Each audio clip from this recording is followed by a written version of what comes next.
Hey guys, Chronic Splendor here. I just want to take a little bit of time here to talk about the second episode of Breaking Bad Season 4. I don't have as much to say as I did last week, but there's a couple of major points that I want to make. So the episode starts us off with Walt deciding to buy a gun, except not legally, one that has the serial number wiped off or rubbed off or whatever. And basically, this is where we see Walt going down the slippery slope. First off, the one thing that really stuck out to me was how Walter, after he bought the gun, he just, he was in his house practicing his draw, and it was the only thing he was thinking about. He was just obsessing over it, and he's like, his claim to the salesman that it was for self-defense over and over, like it was okay to him, and he obsesses the gun, and he keeps adjusting his pants or whatever to make sure no one sees it. But it's just Walt thinking, about his next move, and he thinks that the gun will protect him, but we know as viewers that the gun is really just to make Walt be able to sleep at night. It's not really going to do anything. It was a cool scene though, because it gave us the guest star of Jim Beaver. I don't know if you guys watch Supernatural or not, but he plays Bobby in that. I think he was also in Deadwood, but he's really good in Supernatural, and it was cool just to see him guest starring on Breaking Bad. Another thing going on with Walt in this episode is how he, as I mentioned last week, he decides to adopt the Heisenberg persona again when he goes in a kind of a dumb move on his part. He goes to Gus's home, presumably to kill him, but it's a really bad move because, well, first off, it can be traced back to him. He just, parks outside and walks up to the home. Like, what's he think's gonna happen? He thinks that he's gonna end this kingpin's life, even though he's smart and he's calculated. He's nothing like Tuco, who's just aggressive and acts on his instincts. But Gus, he plans stuff out, and then Walter thinks he can just go up to his house and shoot him. But it's a cool scene here because, as he's walking up, the music gets intense, but then Gus phones him and he's just like, "Go home, Walter." So clearly Gus is 3 steps ahead of Walt, and Walt thinks that he's smarter than he really is. And Walt's a good scientist and a good chemist, but he thinks of stuff too scientifically, and he misses the part where the practicality, and he's not a good criminal for that reason. Lastly, with Walt, he tries to form kind of an alliance, friendship with Mike because of what happened last episode, and he thinks he can make friends because of Gus's alienation towards making everyone alienated away from him. But I'll get more into that and about Mike in a second, but just Walter's appeal to Mike, it's a little, Walter kind of goes about it in his own way, like his usual Walter way, and as a result, Mike punches him in the face, which is probably a well-deserved punch, but you can see some of the logic in Walt's argument, although he kind of shoves it down Mike's throat, and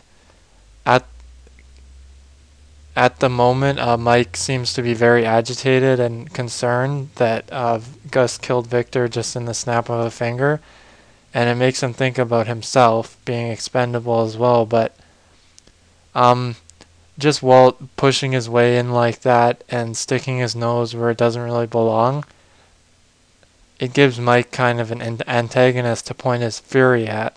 So even though Walt thinks that he's right and he thinks that it's logical that Mike would say yes, he doesn't think that putting himself right out there, probably not a good idea, and he really deserved that punch. So if we were to say that half of the main focus was on Walt, it would be logical to say that the other half of the focus was on Jesse, and that was much the case this episode. Um, so as Walt kind of deals with the killing of Victor, kind of as, planning his next move, like what are they going to do next? How am I going to protect myself? How am I going to ensure that I live and my family will benefit off my actions? Jesse's more concerned about just forgetting everything that happened and escaping from it. He's not concerned about protecting himself or any of that. Most of the time we see Jesse, he's with his friends. From a couple seasons, like from pretty much the beginning of the series, the two of his friends that are still alive, at least, Skinny Pete and Buster, and they have a funny conversation about zombies and video games. But there's a whole party sequence, and there's many shots to this party sequence. Kind of exhausting, but I think just the heavy-handed way they did it was effective, if a bit unnecessary, how much they showed us of the party sequence. There was a funny throwback to the pizza on the roof, though, and I enjoyed that.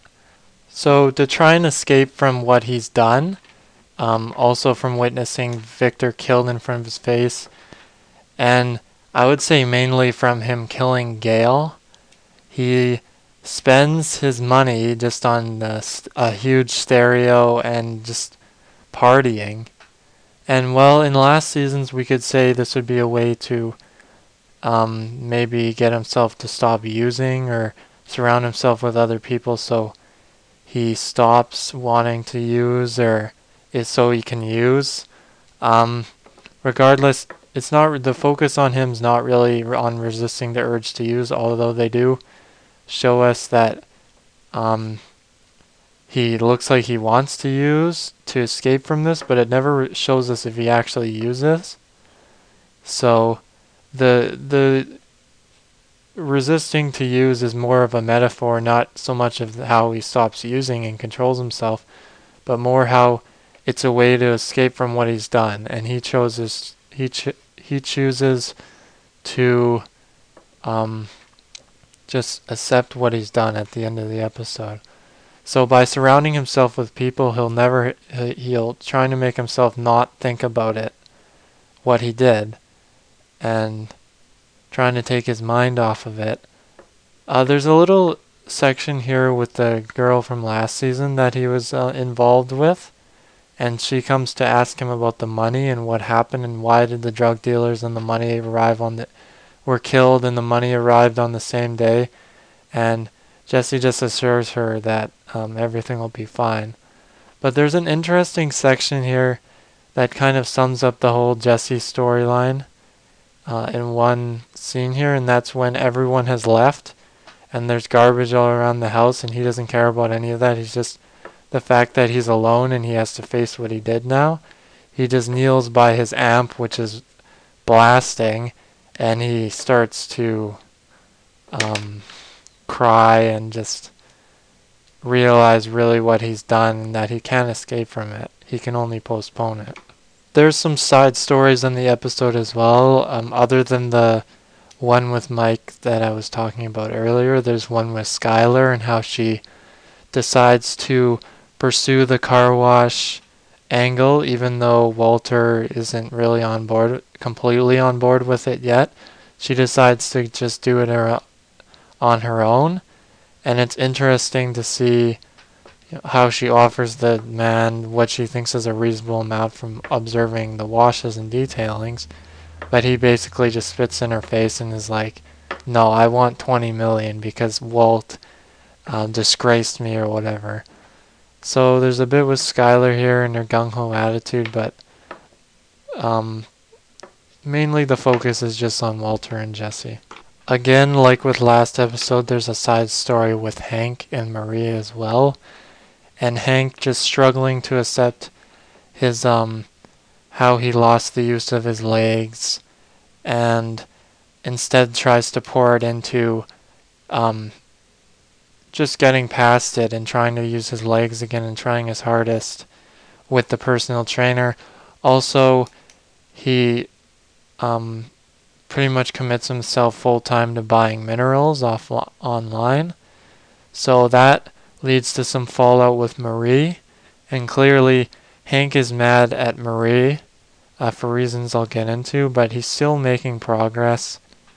So basically, the reason that Hank is mad at Marie and that they're fighting is because Hank believes that Marie's not really there for him, even though she shows her support by like cheering, and he's mad at Marie, and some of it is kind of reasonable, but it's clear that Hank is mad at himself for losing his legs, not really himself, but at the world too. And he's mad at his situation, and he's taking some of that anger out at Marie, but Marie doesn't really know how to handle the whole situation either, so kind of by giving him that support, Hank thinks it's kind of fake, and she's just doing it because she thinks she should, but not because she has to, but not really because she wants to. And he thinks it's just fake pity, and it's interesting to see how this is going to escalate in the coming episodes and what will happen with their relationship because of what happened last season with Hank and the cousins and the fallout from that. It's also interesting to note that it's not really so much about like what happens in the meth lab and about the cooks now, more than it's what's happening outside that, because over the seasons we've seen them cooking in the RV and at Jesse's house and also in this meth lab that Gus provides them. But this season it's good that they're not really showing us much of the cook itself, because we're not really interested in what happens in that, but more about what happens outside that and what happens with Walt and Jesse and the whole Gus situation. So that's all I wanted to talk about 38 Snub.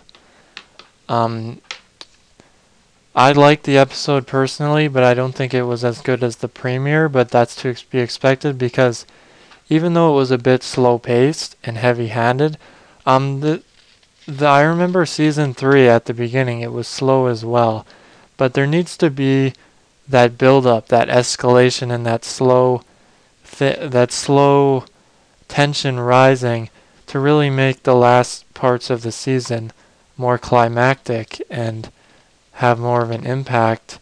So we have to go through the boring kind of slow-paced stuff. Even though I enjoy that, I also enjoy the more action-oriented episodes, but there has to be both to have good TV. You can't have one without the other. So there's no doubt in my mind that coming in over the few episodes that it's going to be more action-packed and more stuff is going to happen. There just has to be that build-up first, and that's what we're getting here. So I'm excited for the next episode. Like the video, subscribe, leave a comment, let me know what you think about the episode, because I'm curious to hear your guys' thoughts. And I will see you guys next week.